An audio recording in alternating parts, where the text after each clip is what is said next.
দাঁড়া এক মিনিট আমি খেলে দিতে পারবো না রানিং আগে করি ঠিক আছে তাহলে গাড়ি যাই পাদে পাদে পাদে পাদে পাদে পাদে পাদে খেল হচ্ছে পাদে পাদে ওরকম ভাবে সালা পা ই করবি তো তুই সাথে গাড়ি দে গাড়ি দে আমাকে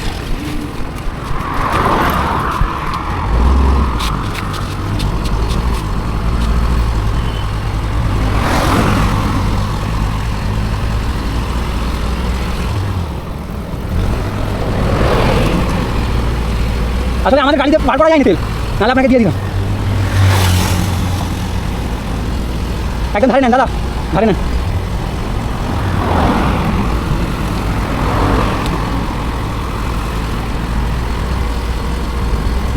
অসুবিধা হচ্ছিল তো আপনাদের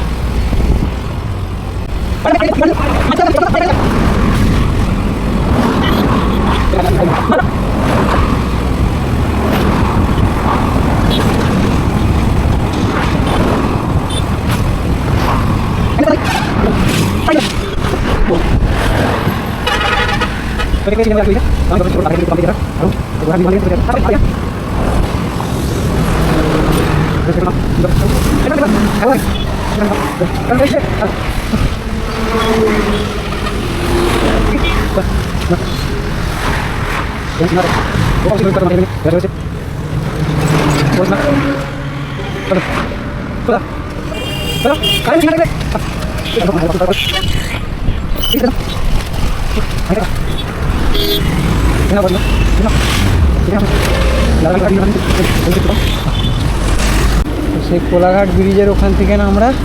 এখানে আর কি দাদাকে খুব কষ্টের সাথে নিয়ে এসেছি চলো এই পেট্রোল পাম্পে মানে কত দূর ভাই দাদা তাহলে আসি হ্যাঁ আসি হ্যাঁ ভালো থাকবেন ওই আয়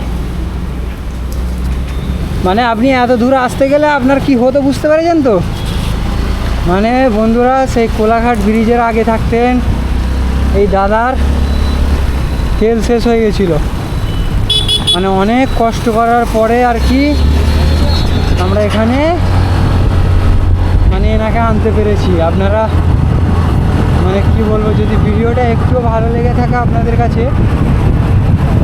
তো অবশ্যই আমাদেরকে ফলো করবে ইউটিউব থেকে দেখে থাকলে সাবস্ক্রাইব মানে ভাই মেহনতটা দেখো মানে এত দূর আসতে সত্যি অনেকটাই কষ্ট হচ্ছে ভাই আমরা বেরিয়েছিলাম ঘুরতে আচ্ছা চল আলহামদুলিল্লাহ ওনাদের যদি মুখের হাসি একদিন আমার মানে কোনো জিনিসের কারণ হয়ে যায় ওনাদের মুখের হাসি যদি আমার ইনস্টাগ্রাম ফ্যামিলি মেম্বারকে ভালো লাগে তাহলে হয়তো একদিন আমি ভালো জায়গায় পৌঁছে যাবো তো এটা হলো শেরে পাঞ্জাব তো শেরে পাঞ্জাব দিয়ে আমরা চলেই এসেছি যেহেতু আমরা কোথায় পার্কিং করব কোথায় এখানে পার্কিং করবি আগে তো আমরা আগে পার্কিং করব এখানে গাড়ি আছে ওহো এখানটায় রেখে দেবো রেখে দিলাম আমরা হ্যান্ডেলটা লক করে দিই নাকি লক কর হ্যান্ডেল তো এই হচ্ছে আপনাদের শেরে পাঞ্জাব দেখতে পাচ্ছ মানে আমরা হাজারো কষ্ট পার করে আজকে শেরে পাঞ্জাব এসেছি এক টানা নয় কি বলিস তুই আমাদের হালত খারাপ হয়ে গেছে কতটা কষ্ট হয়েছে খুবই হালত খারাপ হয়ে গেছে সেখান থেকে আস্তে আস্তে সত্যি কথা বলতে গেলে খুবই কষ্ট হয়েছে আমাদের আর কি মানুষটা কোলাঘাট ব্রিজের আগে থাকতে ফেসে গেছিলো ওখানে একটাও পেট্রোল পাম্প ছিল না যাই হোক ভিডিওটা ভালো লাগলে আমাদের ভিডিওতে লাইক কমেন্ট শেয়ার ফলো করে দিও চলো ভিতরে তো তোমরা জানো আর কি ভিতরে পজিশন দেখাবো নাকি